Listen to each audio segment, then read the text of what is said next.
Beberapa waktu lalu, viral remaja 14 tahun berinisial MA menghabisi nyawa sekeluarga secara brutal.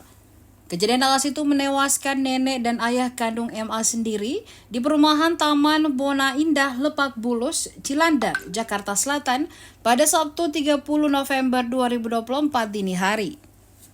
Hal ini mengejutkan banyak pihak, pasalnya selama ini sifat korban yang terlihat ke tetangga sangat jauh berbeda. Tetangga korban RS 70 tahun bersaksi bahwa dirinya teramat kaget dan tidak menyangka dengan peristiwa pembunuhan itu.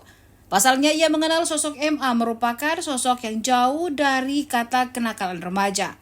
Justru berbalikan 180 derajat, MA dikenal sosok yang sangat baik. Bahkan remaja laki-laki yang 14 tahun itu ramah jika bertemu dengan orang yang lebih tua. Bahkan MA dikenal sebagai remaja yang rajin beribadah. Sebelum peristiwa berdarah itu terjadi, RS tak pernah sekalipun melihat adanya kegaduhan di rumah tetangganya itu. Hal yang sama juga diungkap oleh tukang bakso keliling Agus Suliswanto. Menurut dia, pelaku begitu sopan saat bertemu dirinya saat berkeliling berjualan di perumahan tersebut. Menurut Agus, MA merupakan pemuda yang pendiam tetapi ramah terhadap semua orang.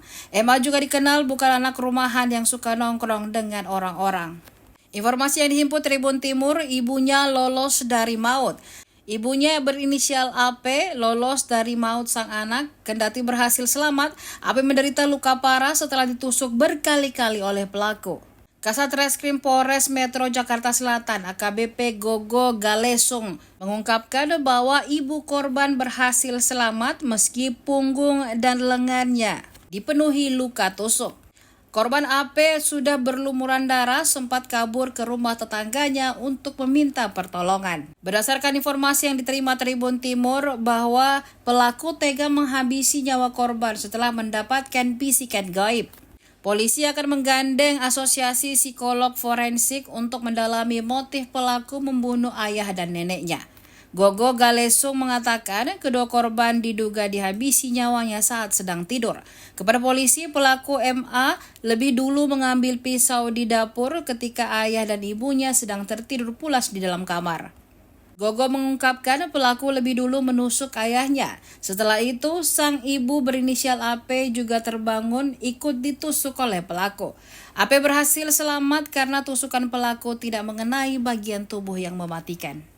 Ya baik, jadi untuk darah ya yang kita temukan adalah di tempat tidur si ayah ya dan ibu. Setelah itu di lantai, tangga ya sampai dengan lantai 1 bawah ya di depan kamar nenek dan ruang tamu. Setelah itu darah ada di tembok garasi ya, di pagar sampai dengan sekitar jalan depan rumah karena ibunya ini juga minta tolong ya sama tetangga ya, jadi darahnya juga ada di dekat rumah tetangga. Itu ibunya bisa minta tolong, maksudnya kebangun pas bapaknya disiksa? Iya, jadi ini interogasi awal ya, olah TKP awal ya, dan dikuatkan dengan keterangan dari pelaku. Dia nusuk ayahnya, ibunya bangun, ibunya juga ditusuk juga, tapi mungkin tidak masuk di tempat yang mematikan. Setelah itu ibunya teriak, ayahnya lari sampai dengan bawah ya, setelah itu neneknya keluar, diduga neneknya juga ditusuk saat keluar. Berarti yang pertama ditusuk bapaknya? Bapaknya, neneknya baru ibunya? Bapaknya, ibunya, baru neneknya. Berarti saat ini masih otopsi di Kramat Jati? Iya, masih diotopsi di Kramat Jati.